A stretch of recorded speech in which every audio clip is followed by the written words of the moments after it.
Hey guys, welcome back to another Grub'N Talk. How's everyone doing?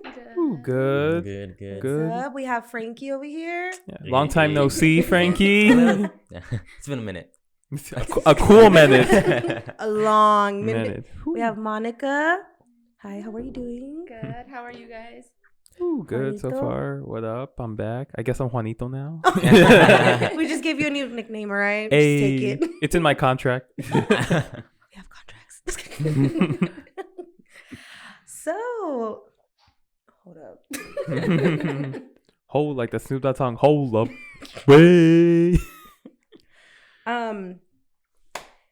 So how do you guys feel about everything going on in the world right now?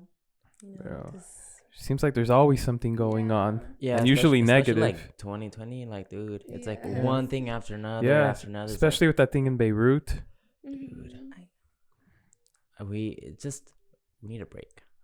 We need to chill. Yeah. They just need to end 2020 already. Just skip all these next months Yeah. and just 2021. You know what We're I'm like saying? what I feel 7 you. months in?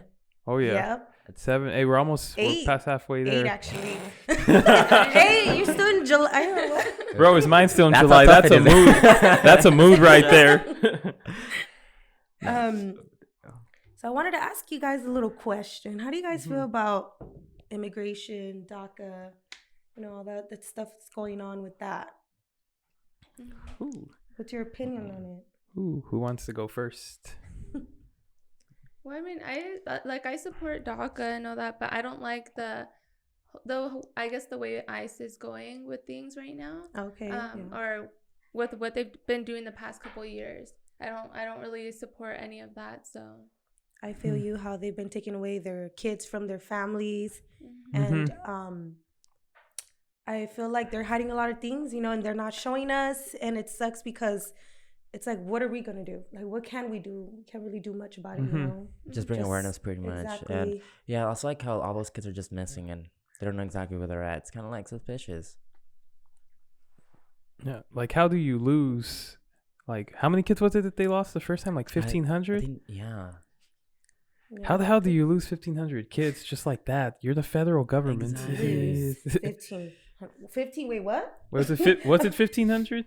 What's the number? I'm not sure. Do you guys know how much? Yeah. I don't remember. It was a lot though. Yeah. I believe it was around 15. I mean, just the fact that they're losing kids, that's Yeah. in general. That's like, already But bad. it's like we talked about this before. Like they're not really losing them. Like where are they going? I think we all know exactly what's going on. happening, but It's like, you don't even want to talk about it. It's so devastating to even mention it. But Yeah. you have to, you have to have the uncomfortable conversation. Exactly. So I did want to bring up a little story of my own, because I am a DACA student. I was brought here when I was 9 months, so I've been here all my life. And, it's been kind of hard just because, well, I feel like it's all in my head sometimes because I feel like, I have a little accent, or like I can't say some words. I feel like people make fun of me for it. But it's like, you know what? What is it that I don't have that a citizen that's here? Like, you know what I mean? Like what I'm trying to say? Like, what don't I have that they Yeah. have? Mhm. Like, Like that I can be a what citizen. makes you different? Yeah, and like I guess just not being born here. Yeah. Mm-hmm. Although since you've been there since you're 9 months, you're pretty much as American as anyone else at this table, essentially. Like, I mean, see, this is that's all how I this is feel. all Mhm. you've known. I mean, Exactly. I don't even know anything about like where I was born, honestly. I mean, all I know is I was born in TJ, and that's about it. I think I was born in the streets. I'm just kidding. Just kidding. But it's like, it's just crazy. I know everything about the United States. I don't know anything about Mexico. Yeah. Even though that's my, I still like love being Mexican. I love my culture. I still embrace it. But it's like, I feel like part of me is still, yeah, like here. This is like you would say raised you would say your true home is the States, essentially, because this Exactly. is, well, like you said, you were born here. You were, well, not born here, This but is you like- were I was raised here. You were raised here, yeah, though. Exactly. this is all you know, pretty much. So, I mean, Yeah. And like, what thing sucks is that we do have to renew every 2 years, and it's so expensive, guys. I'm not gonna it's like I spend like $600 renew it every 2 years. My license as well, like I have to renew it. Right now, I think the last time they did let us like renew it after 4 years.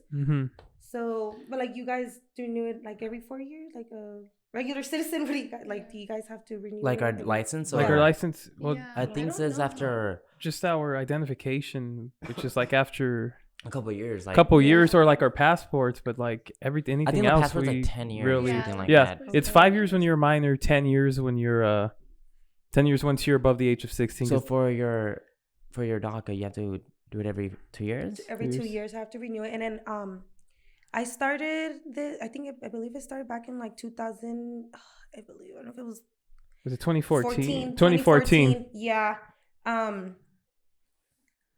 And I wasn't able to get my license until I was 18. So it's like it kind of took me away from doing things that a regular citizen did. Yeah. And essentially, like, has the cost like gone up for DACA, considering, you know, the administration just made the cost to become to apply for citizenship go up by like $500? Has the cost for DACA gone up at all? Or I believe when I did, I think it was like 400, and like now it's 600. So it's like, oh, I gotta make sure I have those $600 in my bank account, you know. But what's it called? Like, how is having DACA make you feel? Well, it feels good, you know, because I'm able to be here because of that, you know. But at the same time, it sucks because I can't have like I feel like I can't have a regular life while having DACA, because I wouldn't know if they're gonna take it away. I don't know if they're gonna keep it.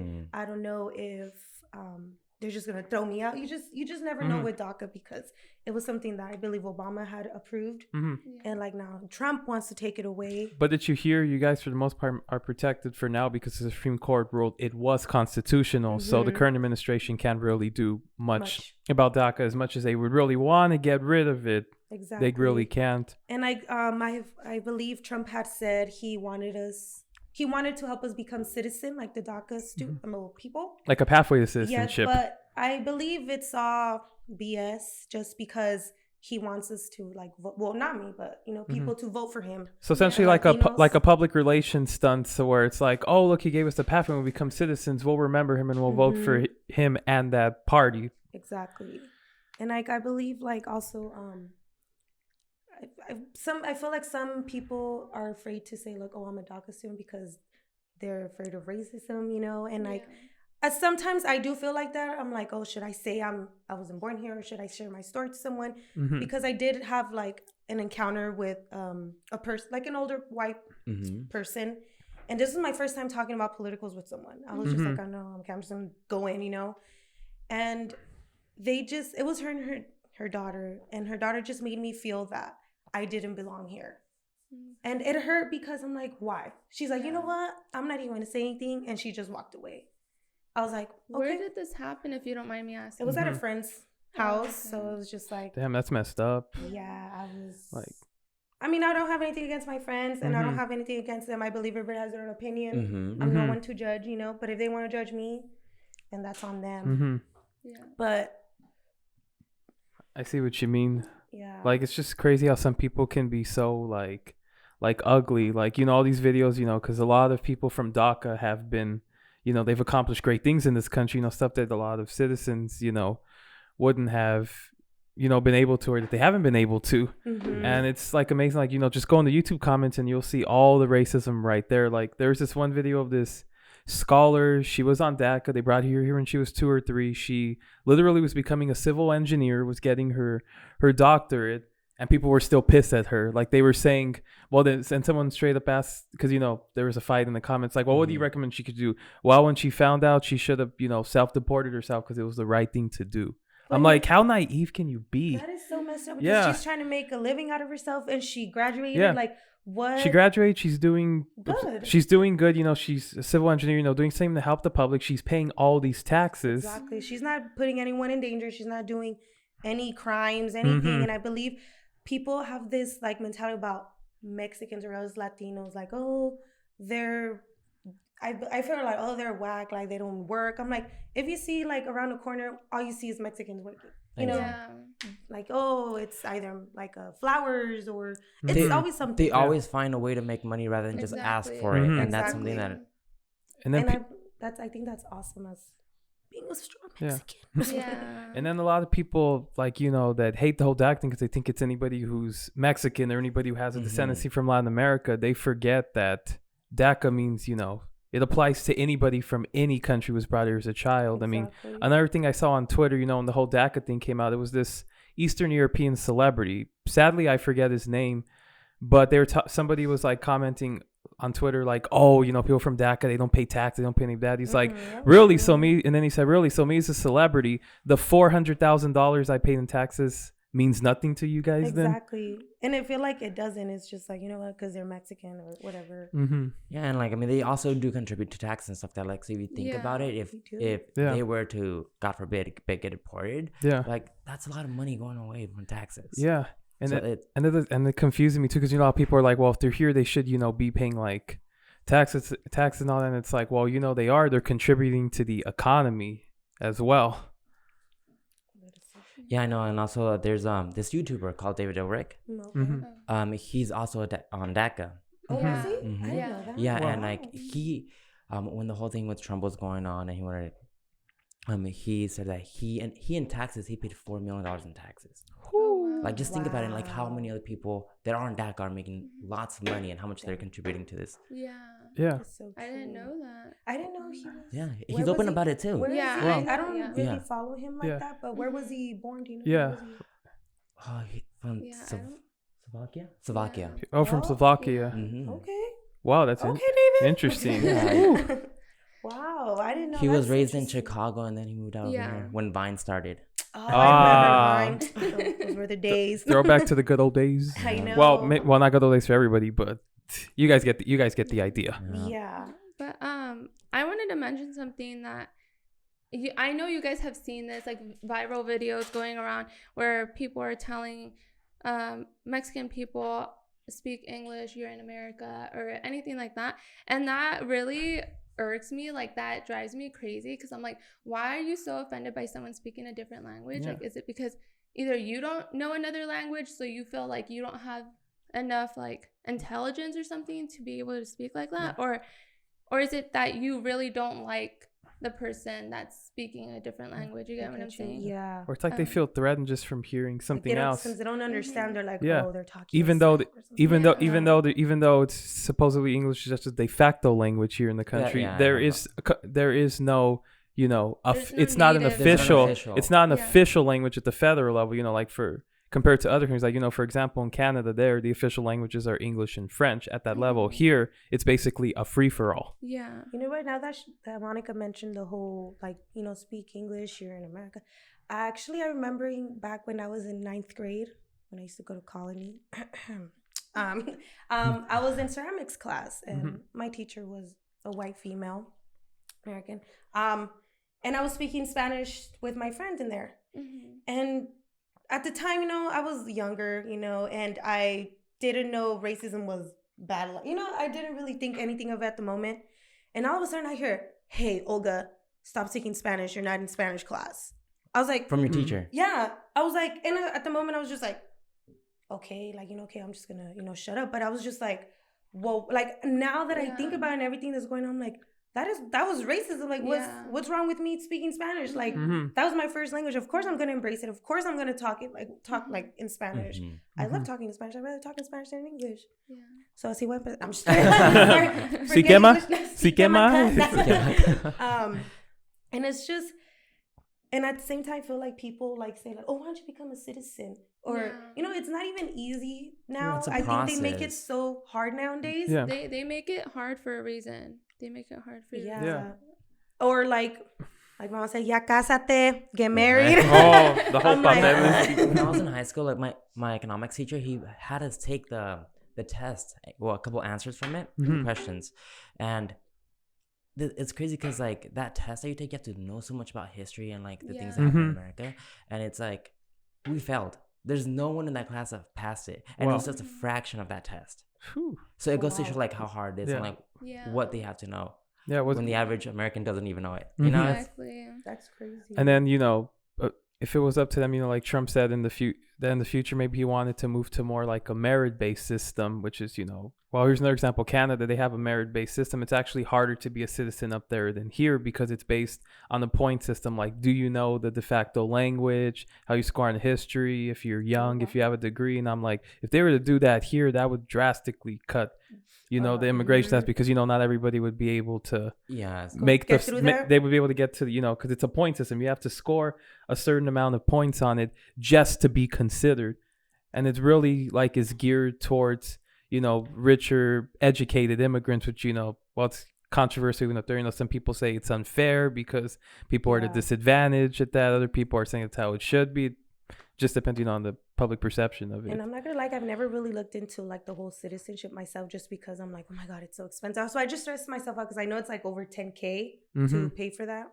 So I'm like, like I said, Mom was like, just get married. But it's like, I don't want to get married just for that. But she's like, you need to think about us. I'm like, okay, yeah, you're right. But it's just like hard. It's easy to say, but hard to do, it's hard to it's like one of those like easier said than done. Yeah, exactly. That's what I was trying to go. Thank you, Frankie. Now, going back to how we were talking about earlier in the podcast, like about ICE doing all these like sneaky things to take to like to pick up people who are illegal. It's interesting how like secretive it is when you're an ICE agent, because my cousin in El Paso, he actually knew an ICE agent, since they're on the border. There's a lot of federal agencies there.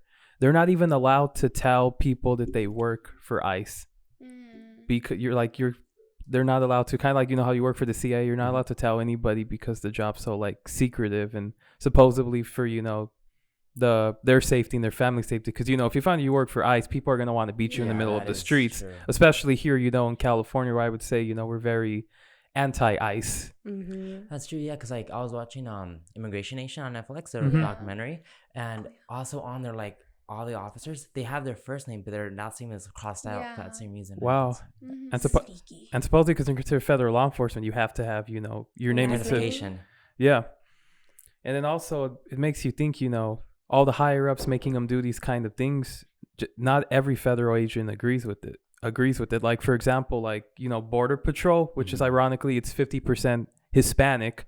They have one of the highest suicide rates of any career in the nation. Oh wow. I mean, some people have even quit because they see what the job entails and they're like, I can't do this. It just goes against my morals. Like, what the hell are we doing out there? I didn't know that. Yeah. I saw it was from a CNN document. I was like shocked. I'm like, high suicide rate? I would have never like guessed that. Yeah, but I mean, I can kind of see it though, like, because it just takes a toll on you, like, over time, and like seeing everything. Yeah.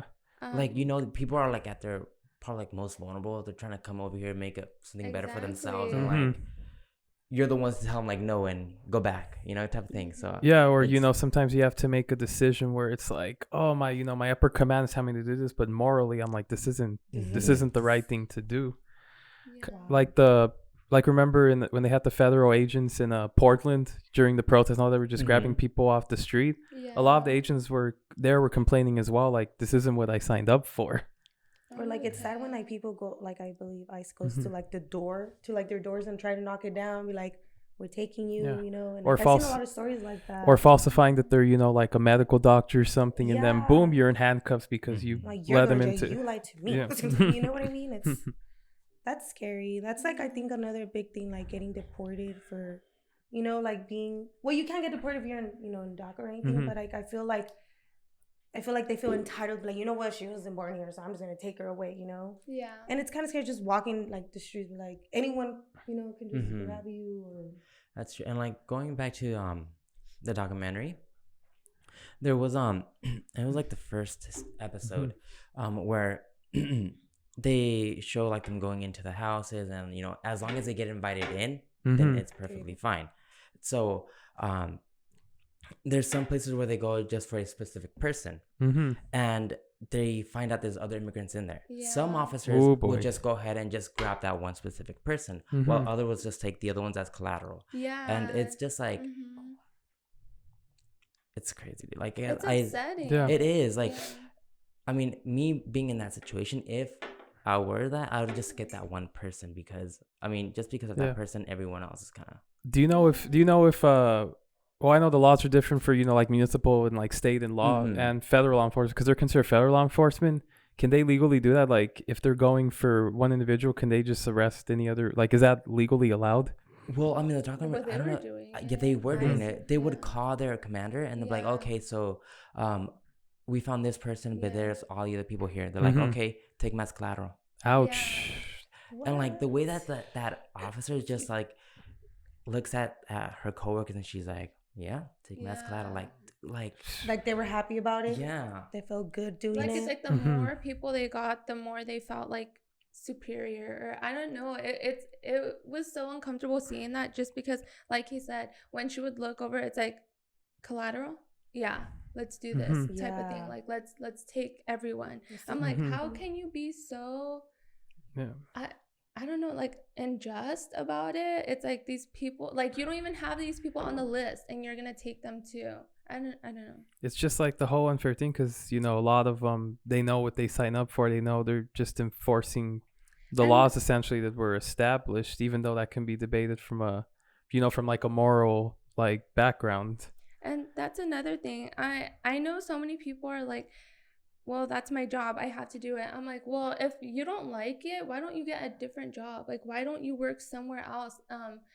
If it's taking a toll on you, work somewhere else. Exactly. Like you don't have to do that kind of work. There's so many other careers out there. It's like I just don't understand it, especially with the whole blue lives. It's like, okay, if you don't like what you're doing in your job, if it's taking a toll on you mentally and like you don't like what you're doing, then change it. Quit. Work somewhere else. Even if you let's say you do that job and you don't, like, because you're like, this isn't morally correct. You have that law enforcement experience. You can use it for something more positive, like, maybe being a probation officer, helping, keeping, like former felons, did their time, having them get back in the right track into life so they can be someone in life, a second opportunity.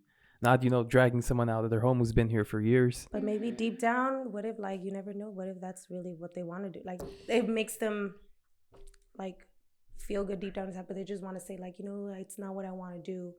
But deep down inside, they get that superiority. It's okay to them. It's like the Stanford experiment where they did that, like, where they had people playing as guards and then people playing as prisoners. And they noticed that the people playing as guards, the evil came out of them when they knew that they had control over others. Like evil, the power like gets to them. It literally did. The whole experience was supposed to last 2 weeks. It only lasted 6 days. One of the prisoners, I forgot his number, literally he almost like went borderline insane about it. And like after 6 days they had to pull the plug, because like his gradsons were like, yo, this is too much, like this goes against like human rights essentially. And it really opened up a lot of people's eyes about it, how power can corrupt individuals. Overall, like, how do you guys think this should go about? Like, what do you think should happen next? Well, like, you know what I mean, like with immigration, DACA, like, how do you guys? There's a better way of going about it. The way they're going about it is so inhumane. Like it makes you feel like you're not an actual human being. I feel like for example, having all the people in cages. Like how is that right? How is that normal? Especially little kids. Like it's inhumane. It's also expensive. Like as well too. Besides being inhumane, like they compared the cost. It would literally be cheaper to house everybody in like separate hotel rooms with running water and air conditioning than the current situation in cages. It's ridiculous. It is ridiculous. I just hope everything gets better. I hope people end up back with their families. People end up getting what they want, like including myself. I hope I'm able to get that citizenship, and I hope everybody else. We'll be there at your ceremony. Thank you. Cheer me on. With little flags. Please bring a Mexican one.